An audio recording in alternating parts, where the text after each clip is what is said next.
Hello friends, so let's come to the last lecture of PT 365 economy section. I will start environment from tomorrow. Okay, so environment भी हम पढ़ेंगे जल्दी से जल्दी, जितना अच्छे से हो सकता है उसको कंप्लीट करेंगे. तो इसमें जो टॉपिक है that is the last topic is business innovation and entrepreneurship. तो corporate social responsibility is the first topic. तो CSR आप हर बार पढ़ते रहते हैं कि CSR कौन सी कंपनी दे रही है या कौन सी कंपनी नहीं दे रही है, तो वो देख लेते हैं. तो रिसेंटली ये न्यूज़ में इसलिए है क्योंकि मिनिस्ट्री ऑफ कॉर्पोरेट अफेयर्स ने अभी कुछ मंथली न्यूज़ लेटर्स रिलीज़ किए हैं और उन्होंने उन्हें बताया है कि CSR जो है कैसे एप्लीकेबल है, किन कंपनीज़ पे लग रहा है, कौन सी कंपनीज़ कितना CSR प्रोवाइड कर, मतलब हर कंपनी के लिए एक डिसाइड कर दिया है कि इतना % CSR उनको देना पड़ेगा. अराउंड 2% जो है CSR उनको देना पड़ता है, कॉर्पोरेट सोशल रिस्पॉन्सिबिलिटी के लिए रखना पड़ता है. तो कंपनी कर रही हैं काम या नहीं कर रही हैं, वो सारी चीज़ें इसमें मिनिस्ट्री ऑफ कॉर्पोरेट अफेयर्स ने बताया है. अब CSR होता क्या है, सबसे पहले कंपनीज़ अगर बात करें तो about CSR act of 2013 government ने एक ब्रॉड फ्रेमवर्क बताया CSR के लिए, कॉर्पोरेट सोशल रिस्पॉन्सिबिलिटी के लिए. और CSR के रिगार्डिंग जो भी प्रोविजंस हैं वो हमारे सेक्शन 135 जो है कंपनीज़ एक्ट 2013 का, उसके अंदर दिया है. तो याद रखिएगा, कंपनीज़ एक्ट 2013 के अंदर CSR के बारे में बताया गया है. और शेड्यूल 7 जो है कंपनीज़ एक्ट का, उसमें बताया कि कौन कौन सी एक्टिविटीज़ जो है CSR के अंदर आएंगी और कौन कौन सी एक्टिविटीज़ कंपनी कंडक्ट कर सकती है. अब कंपनीज़ को क्या करना है CSR की अगर बात करें तो कौन सी कंपनीज़ एप्लीकेबल है CSR के लिए, वो पहले देख लेते हैं. जिनका नेट प्रॉफिट जो है वो 5 करोड़ से ज़्यादा होना चाहिए या फिर 5 करोड़ होना चाहिए. नेट वर्थ जिनका 500 करोड़ और उससे ज़्यादा होना चाहिए. और टर्नओवर की बात करें तो 1000 करोड़ और उससे ज़्यादा होना चाहिए. अब कंपनीज़ जिनका भी ये क्राइटेरिया मैच हो रहा है, नेट प्रॉफिट उनका इतना है, नेटवर्थ इतना है, टर्नओवर इतना है, उनको मिनिमम 2% ऑफ उनका जो एवरेज नेट प्रॉफिट है 3 साल प्रीसीडिंग ईयर, मतलब पहले के 3 साल में जितना भी मिनिमम प्रॉफिट है उसका मिनिमम 2% जो है वो CSR एक्टिविटीज़ के लिए वो अमाउंट देंगे. अब CSR जो है CSR कहीं ना कहीं कंपनीज़ को बोलता है कि आप जो है CSR एक्टिविटीज़ की डिटेल और फाइल मेंटेन करिए एनुअली इन MCA 21 रजिस्ट्री. तो मिनिस्ट्री ऑफ कॉर्पोरेट अफेयर्स का 21 रजिस्ट्री है, उसमें जो है आप सारे CSR एक्टिविटीज़ जो भी कंपनी करती है उसको आपको मेंटेन करके रखना है. नॉन कंप्लाइंस, अगर CSR के साथ आप कंप्लाइंस नहीं कर रहे हो तो उसको सिविल रॉन्ग की तरह कंसीडर किया जाएगा फ्रॉम जनवरी 22, 2021. और कंट्रीब्यूशन जो है फंड का वो एडमिसेबल है CSR एक्सपेंडिचर सच एज स्वच्छ भारत कोष के लिए, क्लीन गंगा फंड के लिए, prime minister national relief fund के लिए, PM citizen assistance and relief in emergency situation fund, PM cares fund के अंदर. तो इन 3 सब के अंदर जो है CSR एक्सपेंडिचर एप्लीकेबल है. Okay, so this is all about CSR. Next आते हैं what is the trends in CSR spending. तो 150% इंक्रीज हुआ है CSR में 2014-15 से. ₹26,000 करोड़ जो है इन्वेस्ट किया जा रहा है बाय मोर देन 18,000 कंपनीज. 29.5% जो है एजुकेशन हेल्थ सेक्टर में जा रहा है और 24.5% जो है एजुकेशन सेक्टर में जा रहा है. जो स्पेंडिंग है एनवायरमेंटल सेक्टर में ड्यू टू CSR वो बहुत ज़्यादा बढ़ गई है, डबल हो गई है. और इंडिया का ग्लोबल क्लाइमेट जो कमिटमेंट है उसकी तरफ हम जा रहे हैं. स्पेंडिंग जो है सैनिटेशन के लिए through clean Ganga fund, drinking water and slum area development, वो भी इंक्रीज हुआ है. और लेस देन 0.1% स्पेंडिंग है towards the technology incubators since the Inception of CSR. तो टेक्नोलॉजी में उसमें कम है. अब companies CSR policy amendment rules 2021 की बात करें तो उन्होंने बोला है कि जितनी भी इंडिपेंडेंट एजेंसीज़ हैं उनको इम्पैक्ट असेसमेंट करना है फॉर कंपनीज़ जो कि 10 करोड़ और उससे ज़्यादा स्पेंड कर रही हैं CSR, मतलब in three immediately proceeding financial year under CSR. Mandatory transfer करना है जितना भी CSR जो अमाउंट है, अगर आप नहीं स्पेंड कर रहे हो तो उसको मैंडेटरी ट्रांसफ़र करना है जहाँ पे ज़रूरी है. एडमिनिस्ट्रेटिव ओवरहेड जो है वो 5% से ज़्यादा एक्सीड नहीं करने चाहिए टोटल CSR एक्सपेंडिचर जो है कंपनी का उससे. ऑनगोइंग प्रोजेक्ट जो है, ऑनगोइंग प्रोजेक्ट का मतलब होता है मल्टी ईयर प्रोजेक्ट जो 3 साल से ज़्यादा एक्सीड ना कर रहे हों, तो उसके लिए भी कुछ प्रोविजंस दिए हैं. अब CSR अमेंडमेंट रूल्स 2022 की बात करें तो CSR कमिटी ने अनस्पेंड CSR अमाउंट के लिए एक एस्टेब्लिशमेंट किया है कॉस्ट जो है सोशल इम्पैक्ट असेसमेंट का, जहाँ पे which can be considered at CSR spending, वो 2% से ज़्यादा नहीं होने चाहिए सारे CSR एक्सपेंडिचर से फॉर एप्लीकेबल फाइनेंशियल ईयर, और ₹50 लाख से ज़्यादा नहीं होने चाहिए, whichever is higher. Next आते हैं what is the framework for corporate governance in India. तो कंपनीज एक्ट 2013 जो है वो हमारी ब्रॉड चीज़ें बताती है regarding the company and regarding their CSR activities. फिर सेबी है, social and exchange board of India, जो कि रेगुलेट करती है और मॉनिटर करती है कॉर्पोरेट गवर्नेंस लिस्टेड कंपनीज़ का। Institute of chartered account of India है, जो गाइडलाइंस इशू करती है और स्टैंडर्ड इशू करती है कि फाइनेंशियल डेटा को आपको कैसे डिस्क्लोज करना है। इंस्टीट्यूट ऑफ कंपनी सेक्रेटेरिएट और सेक्रेटरीज ऑफ इंडिया, ये जो है सेक्रेटेरिएट स्टैंडर्ड जो है उनके इश्यूज़ को देखती है। और मिनिस्ट्री ऑफ कॉर्पोरेट अफेयर, जो हमारे कॉर्पोरेट सेक्टर की फंक्शनिंग को रेगुलेट करती है। Okay, so these are the frameworks of corporate governance in India. Next आते हैं इंडियन कंपनीज और international finance service centre, very important. ये जो है हर बार न्यूज़ में रहता है, और ये हमारा गुजरात गांधीनगर में इनका हेडक्वार्टर है, खुला है। तो फाइनेंस मिनिस्टर ने अभी बोला है कि कुछ इंडियन कंपनीज़ को directly international finance service centre में लिस्ट करना है। तो प्रेजेंटली अगर बात करें तो सबसे पहले ये पढ़ लेते हैं कि इंटरनेशनल फाइनेंशियल सर्विसेज सेंटर है क्या। ये जो है जो भी कस्टमर्स हैं इंटरनेशनल फाइनेंशियल सर्विसेज सेंटर में, डोमेस्टिक इकोनॉमी में जो भी वर्क कर रहे हैं, तो वो डोमेस्टिक इकोनॉमी में जुरिडिक्शन ना परफॉर्म करके IFSC में कर सकते हैं। और वो सेंटर्स डील किसके साथ करते हैं, जो फाइनेंस का फ्लो है, फाइनेंशियल प्रोडक्ट और सर्विसेज है अक्रॉस बॉर्डर जो है वो ईजिली जा सके। अब ये जो है बहुत सारी सर्विसेज प्रोवाइड करते हैं, जैसे fund raising, asset management and global portfolios, diversification, wealth management. अब IFSCA जो है वो इस्टेब्लिश हुआ था 2020 में under the international financial services centre authority act 2013, और इनका headquarter gift city Gandhinagar Gujarat में है। अब रोल जो है, ये एक यूनाइटेड अथॉरिटी है जो कि हमारे फाइनेंशियल प्रोडक्ट से रिलेटेड जितने भी डेवलपमेंट है उनको रेगुलेट करती है। और गिफ्ट IFSC जो है वो made in international financial services centre है इंडिया की। अब why it is in news, तो प्रेजेंटली इंडियन कंपनीज जो थी वो अपनी सिक्योरिटी को अब्रॉड नहीं भेज सकती थी विदाउट गवर्नमेंट के प्रिपरेशन, विदाउट अगर वो खुद डोमेस्टिक स्टॉक एक्सचेंज में लिस्टेड नहीं है, तब तक वो जो है अब्रॉड में कोई भी सिक्योरिटीज इशू नहीं कर सकती थी। 2020 में क्या किया, सेंटर ने अमेंड किया कंपनीज एक्ट, उन्होंने डायरेक्ट लिस्टिंग इंडियन कंपनीज का बोल दिया कि आप फॉरेन स्टॉक एक्सचेंज में डायरेक्ट लिंक कर सकते हो without listing in domestic stock exchange. अब करेंटली अगर बात करें तो इंडिया की कंपनीज जो हैं, अभी जो फाइनेंस मिनिस्टर ने बोला कि इंडिया की जो भी कंपनीज हैं वो मनी जो है बाहर से भी रेज कर सकती, बाहर से भी मनी ले सकती है bye issuing securities through American deposit receipts and global depository receipts. अब डिपॉजिटरी रिसिप्ट्स क्या होते हैं, डिपॉजिटरी रिसिप्ट्स जो है वो domestic company, for example India की कोई कंपनी है, वो यूज़ करेगी, एक इंस्ट्रूमेंट है जो कि अगर उस कंपनी के पास पैसा नहीं है तो वो सिक्योरिटी इशू करके अब्रॉड से जो है पैसा ले सकती है किसी और कंट्री से, तो that is called depository receipts. और ये शेयर्स जो है वो फॉरेन बैंक में होंगे, held provided that provides direct receipts to the companies in return for sales. अब both global depository receipts and American depository receipts use किए जा सकते हैं for raising funds from foreign market. अब ADR जो है अमेरिकन डिपॉजिटरी रिसिप्ट्स वो सिर्फ US स्टॉक एक्सचेंज में होगा, while global depository receipts mostly on European exchange में होगा। Okay, so this is all about international finance service centre जो कि इंडियन कंपनीज लिस्टेड है। नेक्स्ट आते हैं कॉम्पिटिशन अमेंडमेंट एक्ट 2023। तो सेंटर ने अभी बहुत सारे प्रोविजंस जो है कॉम्पिटिशन अमेंडमेंट एक्ट 2023 के अमेंड किया है, जो कि कॉम्पिटिशन एक्ट 2002 था उसको, ठीक है। तो कंपटीशन एक्ट 2002 की अगर बात करें तो इन्होंने monopolies and restrictive trade policy act था 1969 का, उसको रिप्लेस करके कंपटीशन एक्ट लाया गया और इन्होंने competition commission of India establish किया। और एक्ट जो है ऑब्वियसली जितने भी एंटी कॉम्पिटिटिवनेस एग्रीमेंट हैं, कॉर्पोरेट एब्यूज़ है, उन सबको कम करने के लिए जो है ये एक्ट लाया गया और जो हमारे कॉम्पिटिशन को नेगेटिवली इम्पैक्ट कर रहे हैं उनको ख़त्म करने के लिए। अब अमेंडमेंट्स क्या किए गए हैं, तो डेफिनेशन ऑफ कॉम्बिनेशन की इन्होंने डेफिनेशन दी है। तो कॉम्पिटिशन एक्ट जो है उन्होंने बोला है कि कॉम्बिनेशन का डेफिनेशन को एक्सपैंड किया है और कॉम्बिनेशन के डेफिनेशन में उन्होंने मर्जर इंक्लूड किया, एक्विजिशन इंक्लूड किया, एमलगमेशन इंक्लूड किया। मर्जर मतलब दो कंपनीज आके एक दूसरे के साथ मर्ज हो रही हैं, एक्विजिशन मतलब कोई कंपनी एक दूसरी कंपनी को एक्वायर कर रही है, एमलगमेशन मतलब बहुत सारी कंपनीज मिलकर एक न्यू कंपनी बना रही है, तो that is called definition of combination. ठीक है, तो इन्होंने कॉम्बिनेशन की डेफिनेशन में मर्जर, एक्विजिशन और एमलगमेशन दोनों चीज़ों को इंक्लूड किया है टू इंक्लूड ट्रांजेक्शन जहाँ पे वैल्यू उनकी 2000 करोड़ से ज़्यादा हो।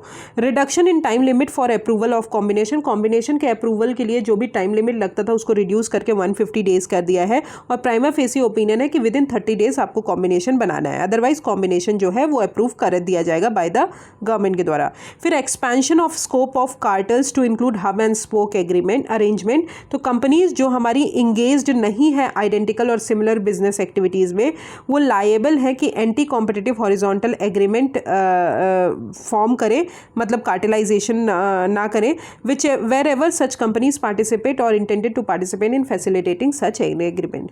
अब ग्रीवांस रिड्रेसल और पेनल्टी प्रोविजंस भी दिए गए हैं, तो कंप्लेंट जो भी एंटी कॉम्पिटिटिव कंडक्ट है उसके अगेंस्ट जो है आप कॉम्पिटिशन कमीशन ऑफ इंडिया के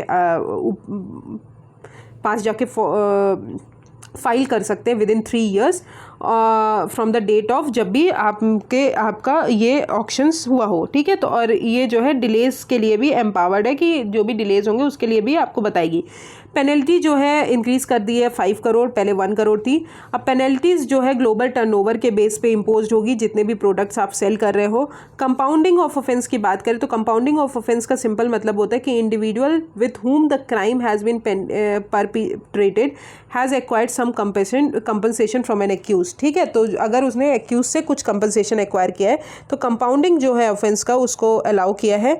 डिक्रिमिनलाइज किया है सर्टेन ऑफेंसेस को, और लीनियंसी प्रोविजंस भी डाले हैं वेयर अ पार्टी इम्प्लिकेटेड, अगर कार्टेल इन्वेस्टिगेशन में इम्प्लिकेटेड है, ट्रू और वेटल डिस्क्लोजर कर रही है किसी भी वायलेशन का, तो सीसीआई जो है वो एम्पावर्ड है कि वो ग्रांट कर सकती है additional lesser penalty for investigation जो भी इन्वेस्टिगेट कर रहे हैं कार्टेल के लिए, ठीक है। अब अदर प्रोविजंस है सेटलमेंट एंड कमिटमेंट मैकेनिज्म, तो अंडर सीएए सीसीआई जो है वो इनिशिएट करेगी प्रोसीडिंग अगेंस्ट द एंटरप्राइज जो कि on ground of entering anti competitive agreement, और अपॉइंटमेंट ऑफ डायरेक्टर जनरल, तो डायरेक्टर जनरल अपॉइंट करे जाएंगे by the CCI with prior approval of central government जो जिनको पावर भी दी गई है। अब कॉम्पिटिशन कमीशन ऑफ इंडिया की बात करें तो ये स्टैटरी बॉडी है, क्रिएट की गई थी विया कॉम्पिटिशन एक्ट 2002। ऑब्वियसली ये जो भी हमारी प्रैक्टिसेस हैं एडवर्स इफेक्ट करती है हमारे कंपटीशन को, उनको एलिमिनेट करने के लिए प्रमोट करना है सस्टेन कंपटीशन, प्रोटेक्ट करना है इंटरेस्ट ऑफ द कंज्यूमर्स, और फ्रीडम ऑफ ट्रेड जो है मार्केट में इंश्योर करना है। अब ministry of corporate affairs ministry है। कंपोजिशन की बात करें तो चेयरपर्सन है और at least 2 to maximum 6 other members जो कि अपॉइंटेड होने चाहिए by the central government. Term of office chairperson का 5 साल होता है और 65 ईयर्स होता है और एलिजिबल होते हैं रीअपॉइंटमेंट के लिए। और जितने भी एंटरप्राइजेस हैं उनके सर्टेन एग्रीमेंट्स हैं उनको इंक्वायर करने के लिए बनाए गए, और ये रेगुलेट कर सकती है खुद का प्रोसीजर और अमेंड कर सकती है अपने ऑर्डर्स को, और अगर कोई भी कमीशन जो है कमीशन के ऑर्डर नहीं फॉलो कर रहा है तो उनको फाइन और इम्प्रिजनमेंट भी लगा सकती है। Okay, so this is all about competition commission of India. Next आते हैं इंटरनेशनल कॉम्पिटिशन नेटवर्क। तो सीसीआई जो है अभी स्टीयरिंग ग्रुप की मेंबर बन गई है आईसीएन की। अब सीसीआई मेंबरशिप जो है वो 2 साल के लिए होगी। आईसीएन जो है एक स्पेशलाइज्ड इनफॉर्मल नेटवर्क है 140 कॉम्पिटिशन कंट्रीज़ का, और आईसीएन मिशन यही है कि सुपीरियर स्टैंडर्ड को अडॉप्ट करना है और प्रोसीजर्स को अडॉप्ट करना है related to competition policy in the world, around the world. अब it is guided by its apex body the steering group of 18 members. तो this is all about competition commission of India. Next आते हैं जन विश्वास amendment of provision act 2023। तो जन विश्वास bill 2023 को अभी प्रेसिडेंट ने एसेंट दे दिया है, और इस एक्ट का एम यही है कि जितने भी हमारे बिजनेस हैं उनको बहुत ईजिली जो है उनके प्रोसीजर्स को लगाना, एज ऑफ डूइंग बिजनेस को बढ़ाना और एज ऑफ लिविंग को बढ़ाना। अब की हाइलाइट्स क्या क्या है एक्ट के, तो सबसे पहले 183 प्रोविजंस अक्रॉस जो 42 लॉज हैं जो भी हमारी 19 मिनिस्ट्रीज और डिपार्टमेंट एडमिनिस्टर करते हैं उनको डीक्रिमिनलाइज किया है।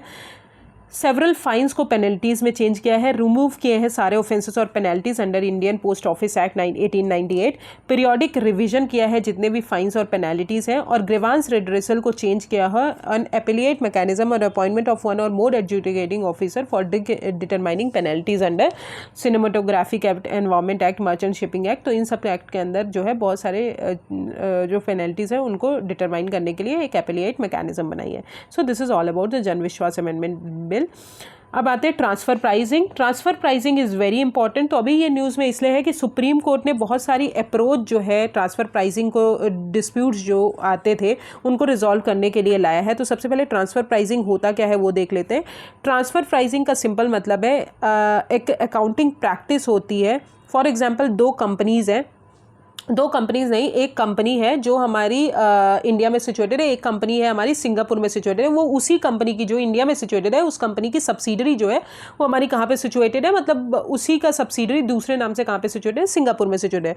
अब ये अकाउंटिंग प्रोसेस है जो हमें अलाउ करती है कि जितने भी प्राइजेस हैं गुड्स एंड सर्विसेज के, जो भी डिवीजन, सब्सिडरीज और एफिलिएट्स में एक्सचेंज होते हैं, उनको जो है अकाउंट करना, ठीक है, that is called transfer pricing. Pricing को ट्रांसफर करना। जनरली क्या होता है, कंपनीज जो है वो ट्रांसफर प्राइसिंग का मैकेनिज्म यूज करके जितना भी टैक्स बर्डन कंपनीज पे लगता है उसको कम करने के लिए जो है वो बाकी के पेरेंट कंपनी पे टैक्स बर्डन कम लगे तो वो सब्सिडरी पे ट्रांसफर कर देती है, तो that is called transfer pricing. और ये डन किया जाता है, कैसे किया जाता है? For example high tax countries है, जैसे इंडिया जो है हाई टैक्स कंट्रीज़ है, यहाँ पे कोई सब्सिडरी है तो यहाँ पे उनको हाई टैक्स कंट्रीज़ है तो जितना गुड्स एंड सर्विसेज प्रोड्यूस करेंगे उस हिसाब से उनको टैक्स भी पे करना पड़ेगा।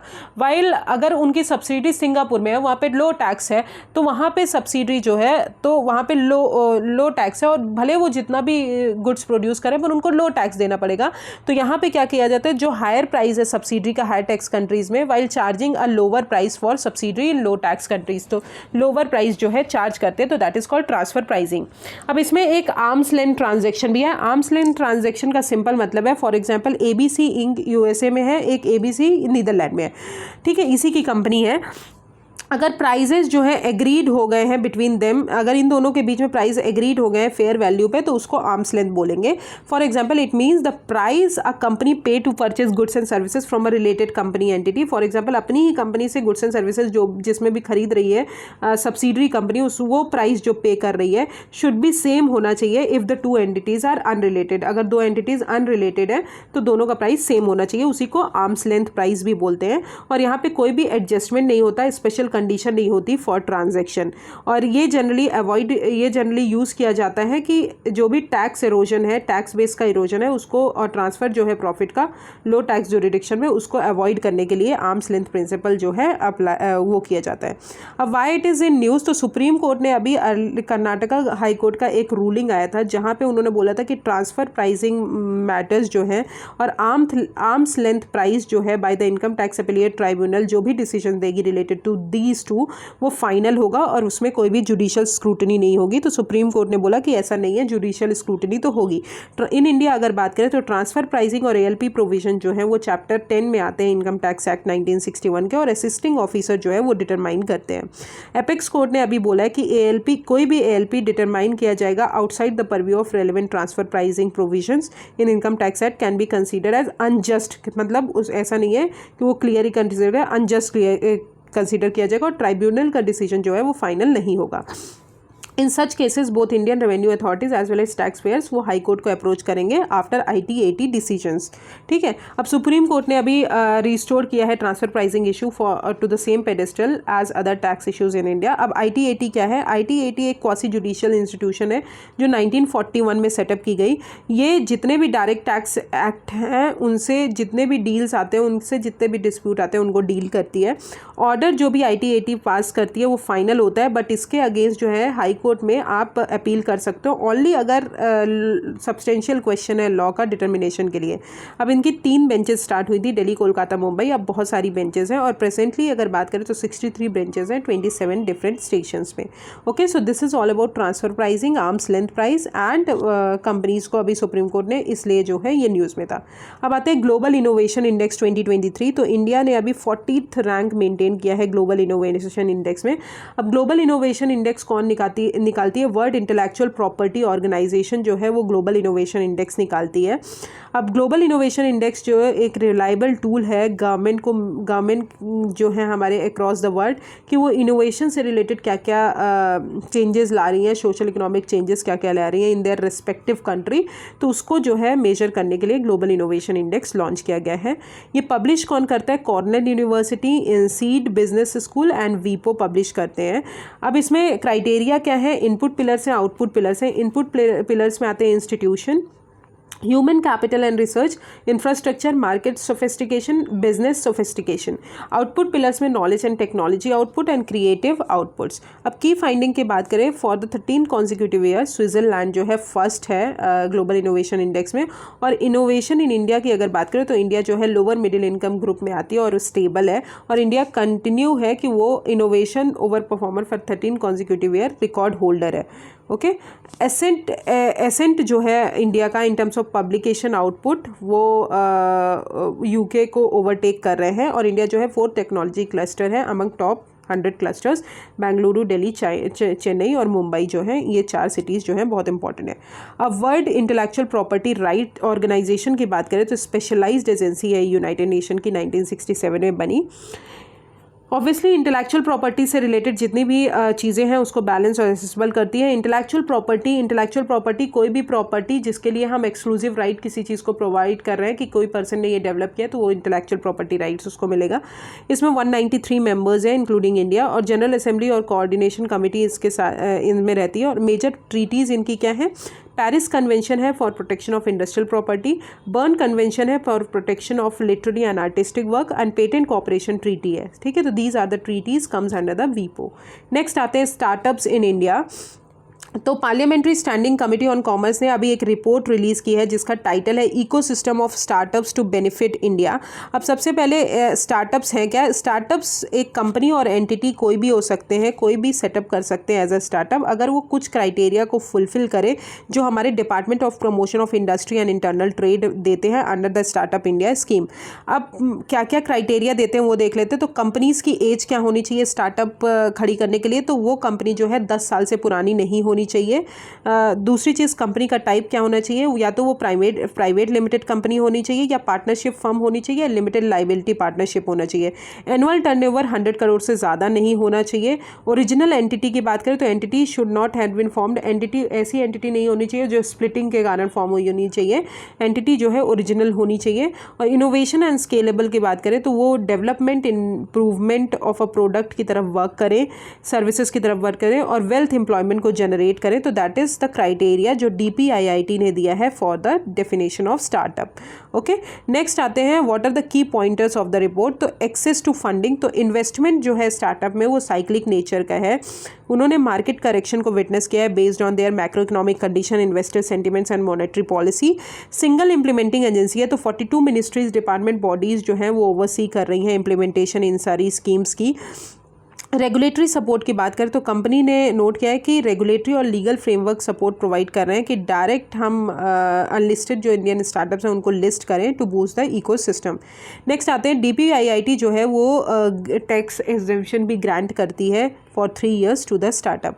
अब regulation of startups ecosystem in India. तो मिनिस्ट्री ऑफ कॉर्पोरेट अफेयर्स जो है उन्होंने स्टार्टअप को डिफाइन किया है through an executive order under companies act. SEBI जो है वो हमारे लिस्टिंग स्टार्टअप्स को नोटिफाई करती हैं. रिजर्व बैंक ऑफ इंडिया जो है एक डेडिकेटेड हेल्पलाइन स्टार्ट किया उन्होंने for startups in India to offer guidance and assistance for undertaking cross border transaction. अब इशूज़ एंड चैलेंजेस क्या है? तो लेस फोकस है एग्रीकल्चर पे. तो ऑब्वियसली ओनली 5.18% जो है एग्रीकल्चर सेक्टर में स्टार्टअप वर्क करते हैं. लो इंटेलेक्चुअल प्रॉपर्टी राइट है. ओनली 11% ऑफ पेटेंट एप्लीकेशन जो स्टार्टअप्स फाइल करते हैं. फ्लिपिंग की बात करें तो रजिस्टरिंग इन फॉरेन कंट्री. तो इकोनॉमिक सर्वे 2022-2023 ने हाईलाइट किया है flipping trend due to more access to overseas डेप्ट, बिकॉज वो बहुत ज़्यादा लोन ले लेते हैं बाहर से, तो बहुत ज़्यादा ये सारी चीज़ें प्रॉब्लम हो रही है. तो this is all about the startups. अब आते हैं ब्यूरो ऑफ इंडियन स्टैंडर्ड. तो union minister of consumer affairs, food and public distribution ने अभी इन्फॉर्म किया है कि ब्यूरो ऑफ इंडियन स्टैंडर्ड का नोड ज़रूरी है. मतलब उनका जो है एसेंट जो है ज़रूरी है for an additional 105 category of product from 2024. अब मोर ऑन न्यूज़ की बात करें तो बहुत इंपॉर्टेंट है कि BIS मार्क्स किसके कौन कौन से BIS के अंदर आते हैं. ये क्वेश्चंस आते हैं UPSC में. तो ceiling fan, stainless steel cookware, wrought aluminium utensils, block boards, aluminium cans जो है, बेवरेजेस जो हैं वो मैंडेटरी उनको क्वालिटी नॉर्म देना पड़ेगा बाय द BIS के द्वारा. ठीक है, तो ब्यूरो ऑफ इंडियन स्टैंडर्ड को क्वालिटी नॉर्म्स इन सारी चीज़ों को देना पड़ेगा. अब ब्यूरो ऑफ इंडियन स्टैंडर्ड है क्या? ये एक नेशनल स्टैंडर्ड बॉडी है इंडिया की, अंडर BIS एक्ट के अंदर बनी है 1986, जो कि इंडियन स्टैंडर्ड इंस्टीट्यूशन डिस्ट्रीब्यूशन को रिप्लेस करके बनी है। ये ministry of consumer affairs, food and public distribution के अंदर आती है। ऑब्जेक्टिव इनका यही है कि कस्टमर की नीड्स जो है जो रिलेटेड टू क्वालिटी उसको सेटिस्फाई करना, हार्मोनियस डेवलपमेंट करना, स्टैंडर्डाइज मेंटेन करना और स्टैंडर्डाइज को थर्स्ट प्रोवाइड करना और क्वालिटी कंट्रोल करना ग्रोथ और डेवलपमेंट की। ऑर्गेनाइजेशनल स्ट्रक्चर की बात करें तो गवर्निंग काउंसिल में 27 मेंबर्स होंगे। Ministry of consumer affairs, food and public distribution के मेंबर होंगे, मिनिस्टर होंगे और मिनिस्टर होंगे स्टेट के जो मिनिस्टर है, स्टेट की मिनिस्ट्री है वहाँ के भी मिनिस्टर होंगे as a vice president. Functions की बात करें तो स्टैंडर्ड को फॉर्म करना, रिव्यू करना स्टैंडर्ड को हर 5 साल में, हार्मोनाइज करना इंडियन स्टैंडर्ड और उनको पब्लिश करना और सर्टिफिकेशन प्रोवाइड करना प्रोडक्ट्स को related to hallmark of gold and silver jewellery, foreign manufacturers etcetera. अब एग्जिस्टिंग प्रोडक्ट्स जो हमारे कंपल्सरी सर्टिफिकेशन इंडिया में ज़रूरी है तो सीमेंट हो गए, हाउस होल्ड इलेक्ट्रिक गुड्स हो गए, फूड रिलेटेड प्रोडक्ट्स हो गए, ऑटोमोबाइल एसेसरीज हो गई, medical equipments, steel and iron products, air conditioners and its part, domestic gas stoves and pressure cookers, electric and non electric toys. अब आते हैं major achievements of BIS। तो BIS को product certification जो है award मिला है voluntary to more than 1000 products in the country. BIS ने एक ऑनलाइन कंसाइनमेंट पोर्टल डेवलप किया है मनाक ऑनलाइन, जिसको फॉरेन लाइसेंसेस के थ्रू विच कमोडिटी कन्फॉर्मिटी जो है इंडियन स्टैंडर्ड के साथ होनी चाहिए। इन्होंने स्टैंडर्ड नेशनल एक्शन प्लान भी बनाया है स्टैंडर्डाइजेशन के लिए। Self marking rights of BIS standard mark ISI mark भी प्रोवाइड किया है जो भी हमारे कुछ प्रोडक्ट्स के लिए except for a list of 211 product. अब different category certification marks India को दिए जाते हैं बहुत सारे। फॉर एग्जांपल ISI मार्क्स दिया जाता है, ये भी BIS इशू करते हैं फॉर जो भी हमारे कंज्यूमर ड्यूरेबल गुड्स है, इलेक्ट्रॉनिक आइटम है, किचन अप्लाइंसेस है, उनको ISI मार्क दिया जाता है। फिर एग मार्क जितने भी एग्रीकल्चर प्रोडक्ट है और लाइव स्टॉक कमोडिटीज़ है उनको दिया जाता है एग मार्क, और ये कौन इशू करता है? Directorate of marketing and inspection, department of agriculture. फिर BIS हॉलमार्क ये गोल्ड ज्वेलरी को दिया जाता है, ये भी BIS इशू करती है। वुल मार्क ये 100% जो प्योर वूल होते हैं उनको दिया जाता है। Eco mark environmentally friendly product जो होते हैं इनको दिया जाता है और ये कौन इशू करता है? BIS इशू करते हैं, याद रखिएगा। FPO mark food processing organisation जो है ये FSSAI इशू करती है फॉर फूड प्रोडक्ट्स, और इंडिया ऑर्गेनिक जो है ये agriculture and processing food products export development authority issue करती है for organically farmed food product. Okay, so these are the marks जो हमारे सर्टिफिकेशन मार्क्स दिए जाते हैं हर अलग अलग कैटेगरीज में। Okay, so this is the end of economy section. Okay, economy भी खत्म हो गया आपका, पॉलिटी भी खत्म हो गया, इसलिए आप लोग रिवाइज करिए। I will start environment from tomorrow. Thank you so much. If you have any problem just comment me on the comment section. Thank you.